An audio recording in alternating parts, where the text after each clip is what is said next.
We are living in a highly charged atmosphere in the world today, whether it's in the streets or on social media, with so many divisive narratives and different opinions, viewpoints, and voices. I thought it was time to bring light to the issues we are acutely facing in America, even though they are long-standing issues since the beginning of time.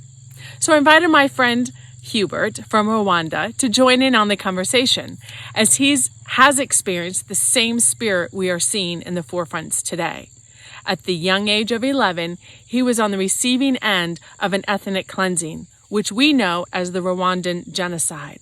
It was an interracial 100-day slaughter of up to 1 million citizens in 1990, simply because of the difference in their traits. Now, before we watch the video, I have a disclaimer. The audio-visual recording is not the standard I set for excellence. However, it's as good as it gets in the mountains of North Carolina with the unstable internet connections. I do believe the dialogue still warrants your time. Therefore, I decided to proceed with the recording and the release. Now, please bear with us, but do know it gets better than what you see in the very beginning. Now, without further ado, let's join in on the conversation as Hubert and I discern truths from God's perspective regarding what I consider race, the identity trap.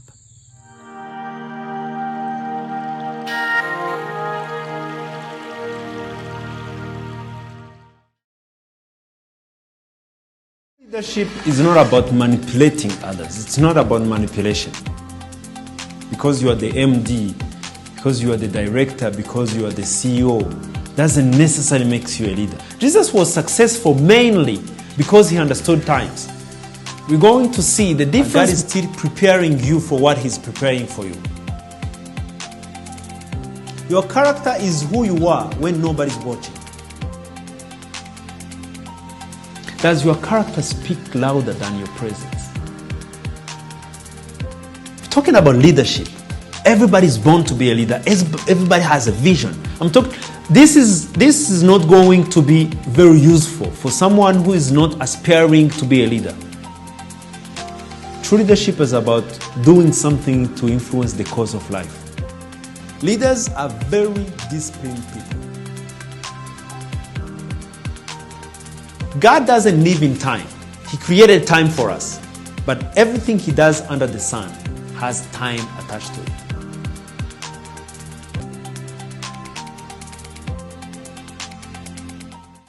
Hubert, thank you so much for joining us today. We are in America experiencing civil unrest. It's been going on for over 100 days now. And it's the media is portraying it in a way that it's a racial civil war of sorts, if anyone were to look at it from the outside. I was thinking of my time traveling with Dr. Miles Monroe, and I never heard him refer to others by their skin color or by their gender or that white girl. And I remember I would ask him questions. And one time he taught me, and I know he taught us, that we need to reduce everybody to a human being. And I really want to spend this time discussing this paramount truth with you. And naturally, when I wanted to address this issue, I thought of you. For those of you that don't know, you have a childhood experience with an ethnic cleansing that happened in Rwanda when you were age 11. And that was with the citizens of Rwanda, just different ethnic groups. So it reminds me, it mirrors very closely to what we're experiencing here. So I would like to address this as you lived through an interracial civil war with the genocide in Rwanda. Yeah, you are right. Not only the United States is going through this, but the problem is everywhere there is some sort of this kind of things happening, maybe not showing as a racial problem, but these things are really a human spirit problem.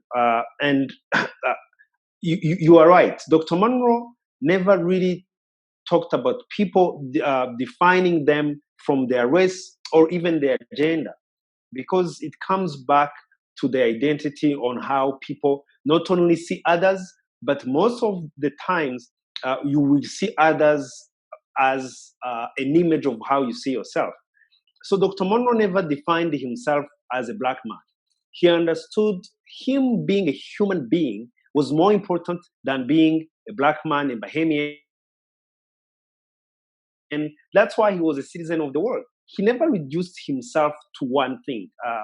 And that's where I think most of us, and unfortunately, those who claim to belong to Jesus, those who claim to be kingdom citizens, but being a kingdom citizen, being understand to be connected back to God, and we become the resource of God. And God has first to define ourselves as spirit. And I was thinking about this discussion, and then I was thinking in Galatians chapter 3, verse 28, the Bible says there is no longer Jews, Greeks, male, female. You see, he's talking about the ethnic groups, and then he comes back to the gender, because all of those things are physical traits. Now, do you remember, maybe for those who are listening to us, you remember when Jesus was born, it was during the time when the Romans have taken over 1/3 of the known population of that time, the biggest unified kingdom that happened. But what most of people do not know is Romans took over from the Greeks. And Romans were the fighters, they were not thinkers. So Greeks were the ones who came up with all of this philosophy. They're the ones who invented democracy. Leadership as we know it is a result of Greek philosophy of leadership. Now, Greek philosophy of leadership, where unfortunately most of people are still living on, because maybe let me give you a little bit of history. So the Greeks took over the Palestine. I think it was 400 years before Jesus comes into the scene. For those who read the Bible, this is the period we call when God was not speaking. After Malachi, for those who read the Bible, there were a 400 years gap. When there was no prophets, there was nothing. Now, it was that during that period of time, I think it's 400 years before Christ, that's when the Greek took over that area. And I found it very interesting because in the Bible, when you read the Bible, you say, oh, there is this 400 years gap. Sorry. But in the political era, what was happening back then was this philosophy coming in. God is not speaking to his people. Now there is a sneaky Greek philosophy coming in. And the Greeks believed that some people were created by gods to rule over others, to be leaders, to be better, to be greater. And what made you being a leader or a follower or a slave or a master was your physical traits. So for them, it was all about your physical traits. Now, I believe personally, Jesus had to wait that time, because even in the book of Galatians chapter 4, verse 4, it says, at the fullness of time, God sent his son. And that fullness of time is this exact period of time we're talking about, when God was not speaking to his people, but Greeks were speaking. And then afterwards, Romans took over from the Greeks. Now, when Romans took over from the Greeks, what they did not do, they did not touch their philosophy. They did not touch their books. They continued with that mindset.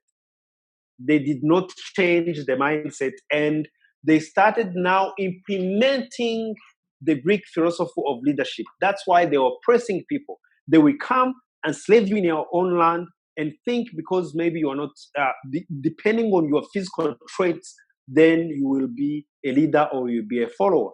That's one of the reasons you will remember when the disciples were with Jesus and they started discussing, saying, who's the leader?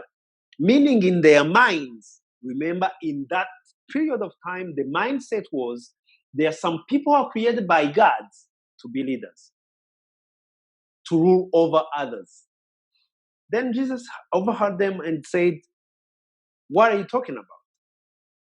And they could not talk. They could not say, because, everybody was thinking, oh my God, am I the one who was created by gods to be rulers of others?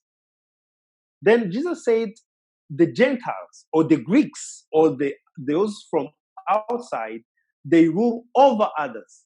And he said it should never be mentioned among you. That's the only one thing issue Jesus dealt with specifically of his times. Guess what? That's the same problem we're facing today. Because he was telling them leadership is not about the physical traits. It's not about how you are born. It's about who God created you to be. And this is not your physical trait. Our physical traits are supposed to be serving God's purpose for our lives. But that's not who we are. My identity is not a black man. I do not see you as a white woman.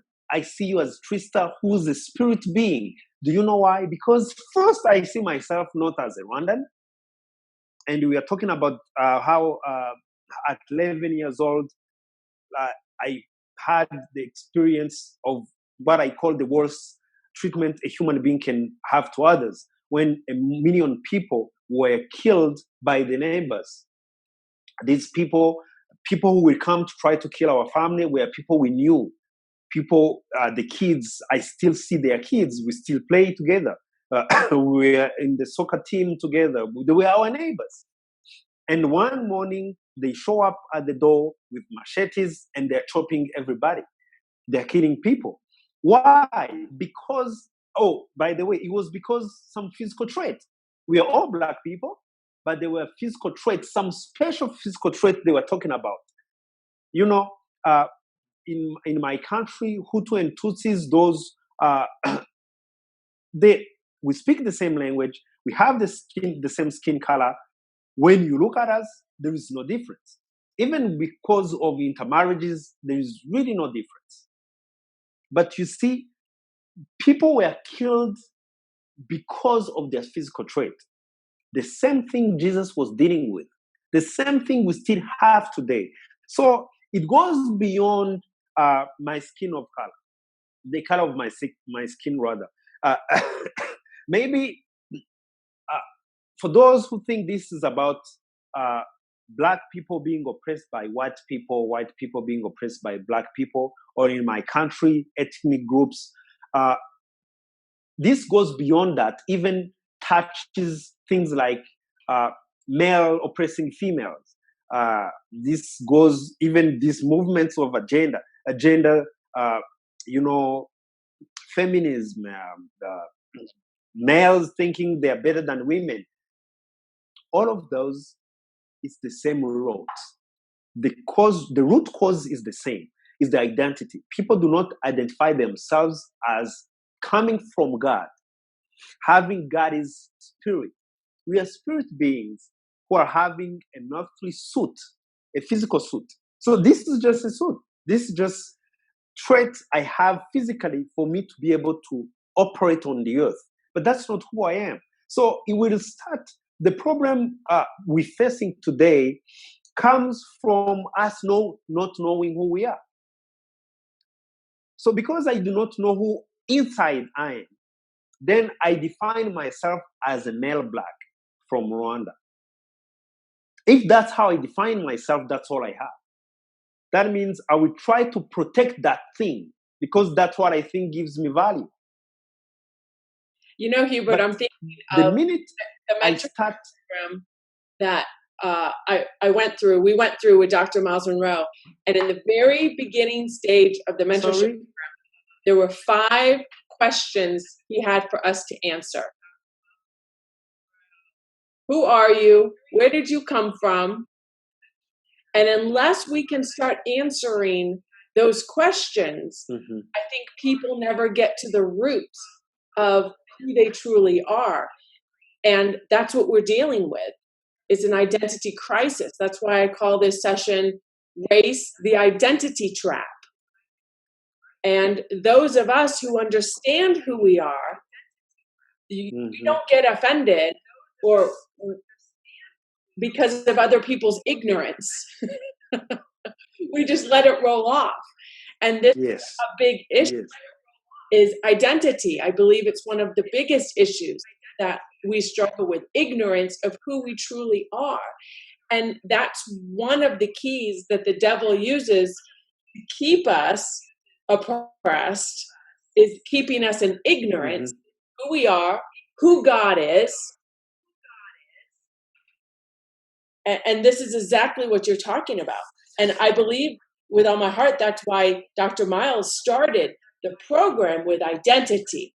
Who are you really? Now, if I were to break down, I am a white girl from Naples, Florida. My father's a water well driller. And that's the only reference I had as my identity. And I would carry that with me. But however, he had us go beyond that. So continue. Yeah, I think that's why he started his programs with "Who are you? Where are you coming from?" Because all of those, you will realize I'm not from Rwanda, and he used to say that. Do you remember? That's what people tried to trap Jesus with. They said, "No, we know you. You're from Nazareth. You're from this and that." And he's like, "No, I came down from heaven." People tried to reduce him to a mere human being. And that is really a trap, as you called it, the identity trap, because the minute I'm trapped in my body, in my physical body, I limit my potential to only what my physical body can do. And I think what we're seeing in US, what have been happening in US, it's not happening today. It's what happened years ago when settlers from Europe came to Africa and started enslaving people. That mindset from Greeks, from Romans, it comes from there. Before that, you do not see people thinking they are better than others. That's when it came from. That's where it came from. It came from this mindset of people thinking, "Oh, because of how I was born, where I was born from, I'm better than others." And it goes beyond, because it's not just being better than others. You get to a point where you think, "Oh, these people are created to serve me, to be enslaved to me. They are half humans. I'm better than them. I was created by God." You know, even some people, they try to reduce Jesus to that. Jesus was beyond that. One day, they even tried to tell him, "Oh, your mother and your brother and sisters are coming here." So they were thinking in their heads, because it's his physical family he's going to leave. And he said, "No, who's my brother and my mother? Those here." Because in his mind, he was like, "No, we are spirit beings. This is just a suit I have for me to be able to do my purpose on the earth." So I think when we deal with these issues, racial issues, gender issues, from the physical perspective, you are missing the point, because those things happen from what people... I was healed from the wounds of genocide when I realized I was a spirit being. I realized, wait a minute. What happened is people ignoring who they are, so they ignored who I was. That's the only way you can be healed from the oppression. Black people in the US, they feel they have been oppressed for the last 300 years. That's a lot. You cannot heal from that perspective now. When you find yourself in a position to be able to fight back, it's not because you have understood who you are. It's because now you're in a position where you can fight back. Now, you're fighting back from the oppression, not from "I understand who I am." That's why Jesus said, "You will know the truth, and the truth set you free." Freedom is not the absence of shackles or chains. It's the understanding of who you are.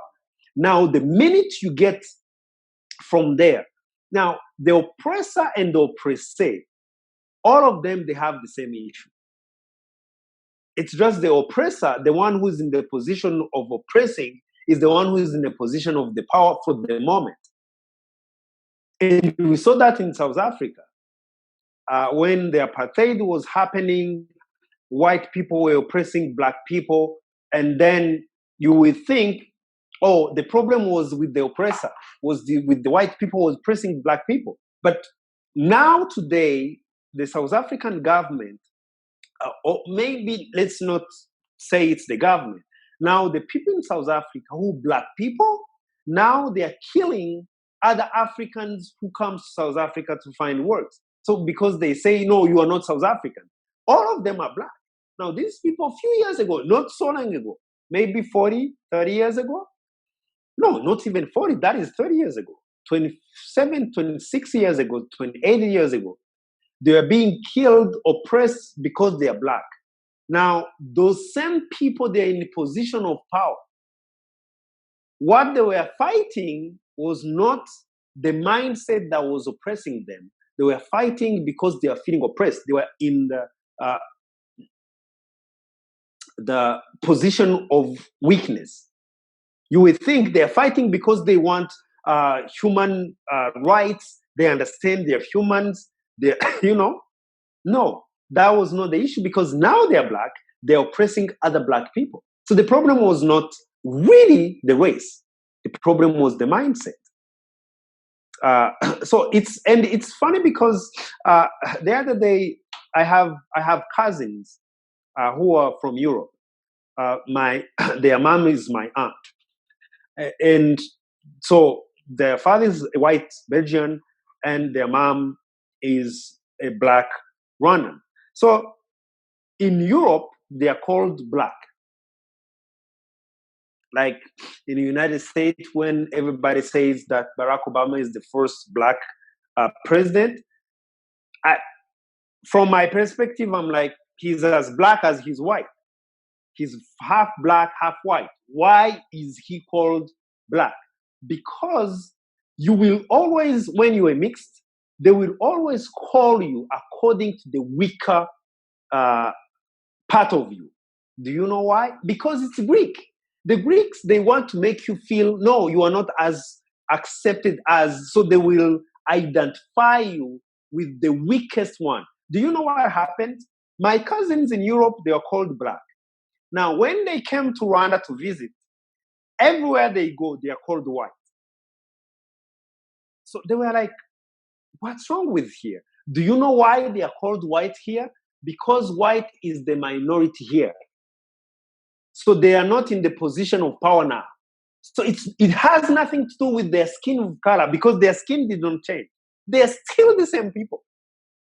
But the mindset is, if we call them, if we accept them as Rwandans, which is in their ID, they have right to have dual citizenship. They have Rwandan passports, but they're white.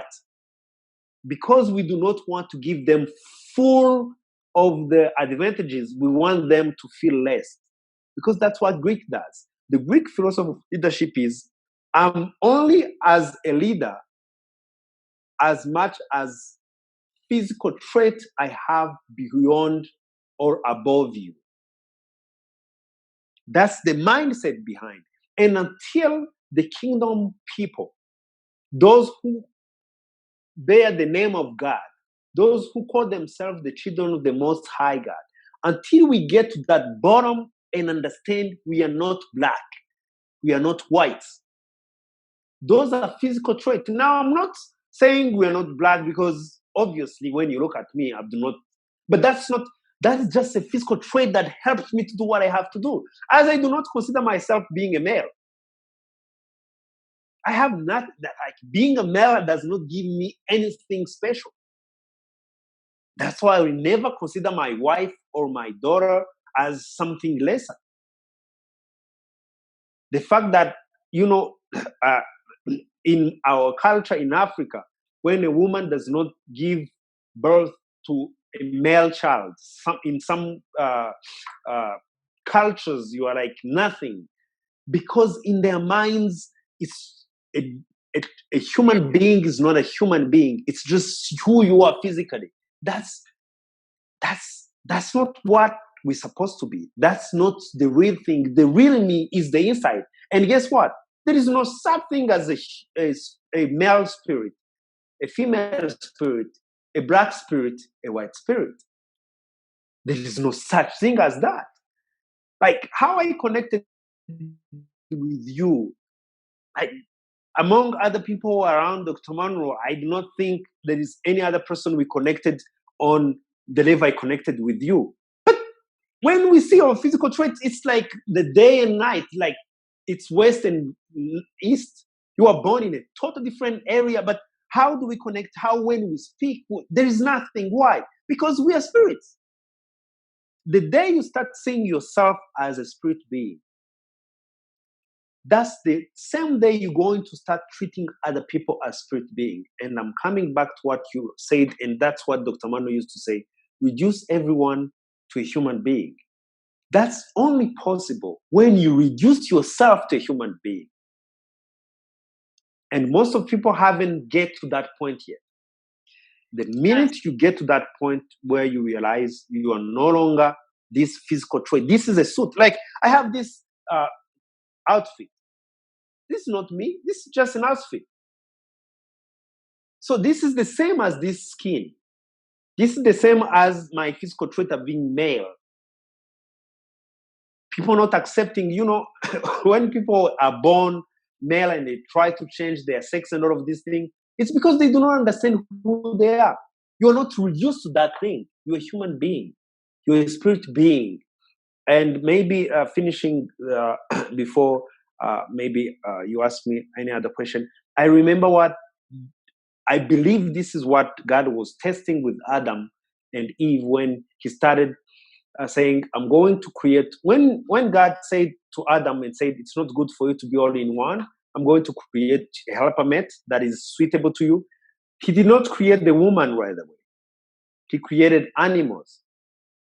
And physically speaking, animals have the same trait as humans. We are all created from the earth. So physically speaking, we have the same trait.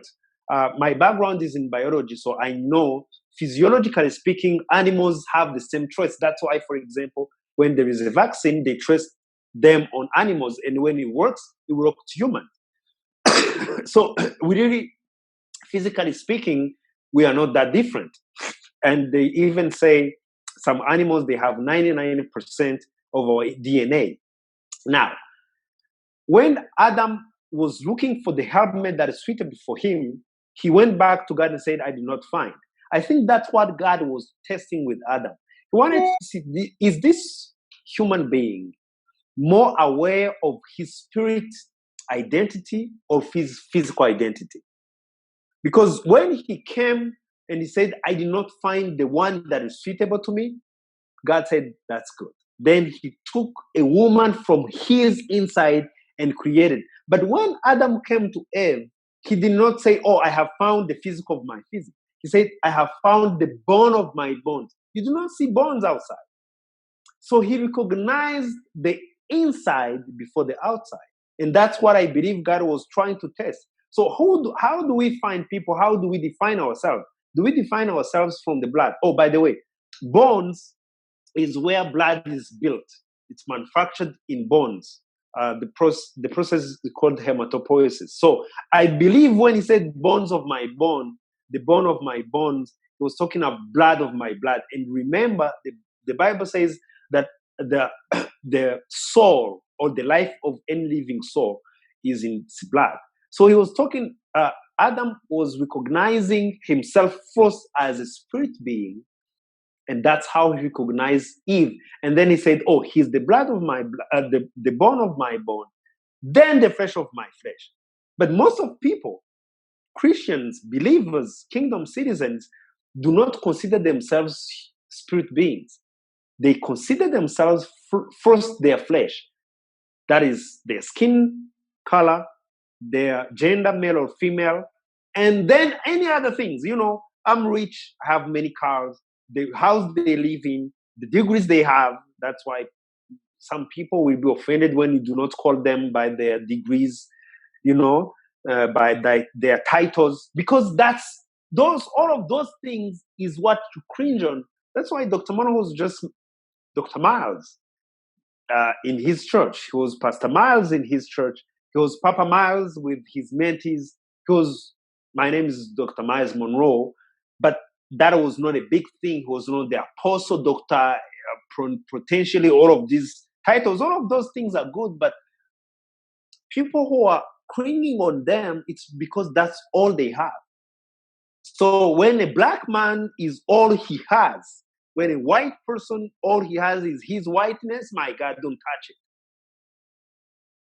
We have to come to the point where we understand that we are spirit beings and our physical traits are tools that God has given us according to our purpose. This is how we execute our purpose, but they don't define me. So when I look at Hubert, you are not defined by your physical traits to me. You're my brother because we're spirit beings. We have the same mentality. We have a kingdom mindset. And I consider you my brother. I consider Bimpy my sister, even though our physical traits aren't identical or our blood per se as our family is identical. But yet, because our spirits are in sync, in tune with the truth of what God says about us, your family. And I understand, and it took me a while to get to this point when I went through the mentorship program, that I could accept and embrace that I am a woman. And I can use this to the benefit of society according to my purpose. Where I used to hate that I was a woman because of how women were treated in society. And I thought if I acted like a man, I would be more accepted. Or if you behaved, or I did manly things, and I rode tractors and I did the heavy equipment. But I understand now all those things were used for my purpose, but they aren't my identity. And I have to tell you, this is a problem. Humanity is still trapped in this Greek philosophy. It's demonic. It causes hate. It causes violence. It causes murder. You've experienced that. We've been trapped because of our traits. And that's why I call this the identity trap. Race. It's a trap. So if we think others in the terms of according to their traits, and that's because that's how we think, that's not how we should define ourselves or others. Now, I have to tell you a personal story. I've been running the hotel for 25 years. And in the very beginning, I would deal with guests, deal with complaints. And I'll never forget, there was a man that berated me on the phone, yelled at me because he didn't like my decision. I wouldn't refund his money. And he goes, that's the problem with women and management. You should not be in management. Whoa. And I'll never forget, that really cut me to the core. And I'm like, wow. And I struggled with that. But then fast forward a dozen years, when I started to understand I'm a spirit being and I was given an earth suit as a woman to fulfill my purpose, then when people have said things to me, and it's been said in the church and platforms on stage where men have said things, well, she's a woman and she doesn't really have a place here. And I just laugh because it doesn't affect me, because their ignorance of who I am and their understanding of who they are, it doesn't cut me to the core. It doesn't affect me like it did before I had understanding of who I truly am. My identity doesn't come from my earth suit, the color of my skin, my accent, the color of my eyes, my hair. That doesn't define me. I'm free. And there's nothing like freedom from these identity traps that the world puts us in, or the world puts one another in, because they themselves are in this trap. And like you said, when they come into a position of power and superiority, they use that to oppress others because they were oppressed also. So when we understand our identity is in God, we know who we came from. I remind my kids almost every day, I say, Shiloh, you are so amazing. God sent you from heaven. You flew from heaven to us. So they understand they came from heaven. And they are We won't have these earth suits forever, Hubert. We're spirit beings. That's the part of us that's true. That's eternal, our spirits, because our spirits came from God. Mm-hmm. So unless we understand our identity, we're going to continually fall in that trap and use that also to oppress others and put them in oppression, in a trap as well. And it's like there's these battles going on internally with people, and then they externalize them with others. And I hate you because you look different than me. And this hatred, you can feel it. You can cut it with the tension with a knife. It's just demonic. And I remember the story where Jesus It is. This, with his disciples. Jesus was on his way to Jerusalem, mm-hmm. and the disciples went before him, and they came to a Samaritan town. Now, the Samaritans and the Israelites were arch enemies. It was like rivals of gangs. It was like gang rivalry is how we could compare it now. And they said, no, we don't want, mm-hmm. we don't want you coming to this town because you're headed to Jerusalem. And the disciple says, Jesus, do you want us to call down fire and consume them? Just like Elijah did? And Jesus said, you don't even know the spirit you have. You see, it's still the same thing. Physically, they're doing something different from us. That's it. So when we don't know who we are, we try to get our identity at the expense of others. We cannot use these traits to oppress others. We must learn to appreciate each other traits, mm-hmm. and continue with the mindset, of Christ's mindset, how he taught us. We have to put away that Greek philosophy. That's why that was the core of what Dr. Miles was trying to work on. I'll never forget, Hubert, you were there. We were at the Executive Aitwala retreat. He had it in Naples. It was the last one he had before he left. It was 2018. And we were all sitting there. Everybody was staying at my hotel. We had our meetings at another hotel because of the size of our group. And he said, I'm not even working on you, Trista, and everybody else in here with this thinking, but everybody on your staff. Because everybody has I remember that mentality. He said, do you think a Spanish person can run the hotel? Because in our community, they're the minority. Mm-hmm. And he was working on that all the time with everybody. That Greek philosophy where they dehumanize one another because they continually are addressing each other by labels. And when we address each other by labels, traits, we cancel them as humans. Yeah, actually it starts with how we define ourselves. You see, the Greek philosophy in the churches. Let's talk about the church. In the churches, do you know how it manifests itself? With leaders of the churches thinking because I have a spiritual gift of preaching, I'm better than others who are not. That's why they want to be given, some people want to be given special spot to sit. They think in their minds, that's how the Greek philosophy manifests itself. When you have physically something beyond others, you think you're better than them. You think, they have to reverence you. All of those things, that's why some male oppress their women, their wives, their daughters. They think because, even some people, because I'm breadwinner in the family, I'm better than my wife because I make more money. That's how the Greek philosophy manifests itself.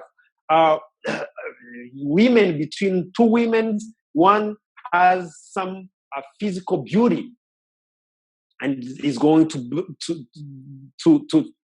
think, because I have this physical, which is even crazy because physical beauty depends on who sees what.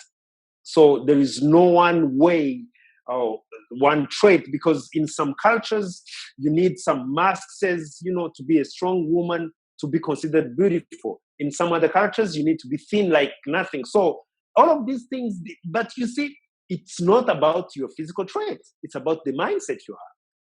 Because what is considered beautiful in this culture may not be the same in this culture, but the mindset will be the same, because the one who's considered beautiful in this culture will be oppressing others. So the problem is always how we see ourselves, because the minute we reduce ourselves to the physical trait, which are the tools we are given to fulfill our purpose, as you said, then we have missed it. And that's how we start going to treat others, because remember, you treat others as you treat yourself. So I'll always see people try to oppress others, and my number one thinking is, this person does not know who he is or know who she is, because we never oppress other people. Because if I know who I am, I'm a spirit being. Guess what? Everyone else is. And that's the most important. Now, some people say we are spirits, we are in God's image, but that's not where the core of identity is. It's just words. It's a slogan, but they do not believe it. Because the minute you start living out that, then you reduce everyone else to that, because that's who we are. So for those who are listening to me right now, if you are still struggling with racism, you're still struggling with oppression, you're still struggling with feminism, you're still struggling with you be thinking you are better because you are a male, that means you have a problem with your identity. You do not know who you are, because you're not male. You're not female. That's what Galatians 3:28 says. There is no longer Greek or Jews, no longer male and female. We are all one in Christ. He was talking about our true identity is we are spirit beings. And there is no such thing as a male or female spirit. There is no such thing as a black or white spirit. We are all spirit beings. Then we have suits. Depending on where God is going to send you to operate. It's like when it's winter, you put on your winter coat. When I used to come down to Naples, I will leave my coat in Canada when I'm coming down there. Why? Because that's not who I am. That is the tool I use to be able to operate where I was stationed. Now, we no longer put coats here because in Africa it's hot. You see, that's the same thing as this skin of my color, the color of my skin. It's just a tool I'm using, but it's not who I am. So the minute we reduce ourselves to that single and yet powerful truth, then we become free and we stop seeing other people from the lenses of race. And I can tell you what is happening in US is exactly what happened in Rwanda, and we're all black. Hubert, it's hopefully people will get killed and it will not get that crazy. Yes, it's the same spirit. It's been with us since the beginning of time.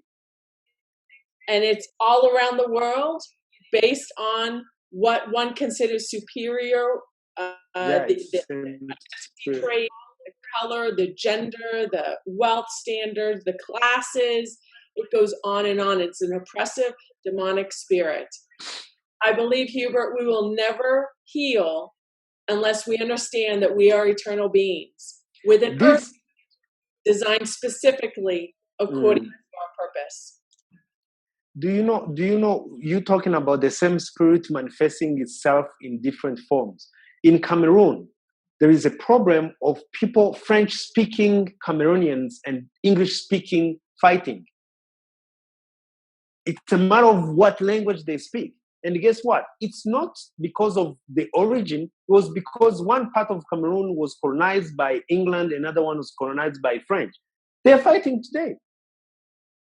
Some other people killing others because of the language they speak. You see, that spirit, that demonic spirit is all over the world operating and manifesting itself in different forms. In US, it's manifesting in forms of black and white. But even within the communities of black people, there are some other issues. Within the communities of white people, there are some other issues, all related to the physical traits. That's demonic, and until we uproot that in our minds, be healed, and understand that we are humans, we are spirit beings, until we get, each and everyone get to that truth, we will have all these issues all over again. The one who will be in the position of power will oppress others. That's and it. The one who's being oppressed is not healed. It's just because he's not in the position to be able to oppress others. When you get that position, in Africa, there was colonization. And those who are colonizing people were white people colonizing black people. Okay, we thought it was a problem of white oppressing black people. When colonization stopped, those who took power came and start oppressing their fellow black people even worse. You see, the problem was not the white oppressing black people. It was the mindset, the spirit that was behind it. Until we get to that point of addressing that problem from the root cause, it's going to stay. You will deal with it from this angle. It will manifest itself from a different angle. That's it. Thank you, Hubert, for your insight today. I enjoyed having this conversation. I think it was necessary that people understand the truth of the real issues here and how they can heal. And again, I don't believe healing can happen until we understand who we truly are. Our identity is with our Father God. We are eternal beings put on this earth with traits designed specifically according to our very specific and unique purposes. Hubert, it's always a joy. It's always a pleasure. I appreciate you very much. Thank you for joining us today, and I will see you at the top. Yeah, thank you very much for having this conversation. It's really what we need to have as a people, especially within the kingdom community. We have to get to the point of understanding who we are. I'm not a black man. You're not a white woman. We are spirit first. Then those traits comes after. And once we understand that, I do not see you as an opponent. I see you as my sister for real. And thank you very much for having the conversation. And I hope and I pray really God's spirit will come over and heal our people. Because all of us are hurting if we are not free from that mindset and from that trap of identity. Yes, we must reduce everybody to a human. Thank you, Hubert. Thank you very much. Talk to you later.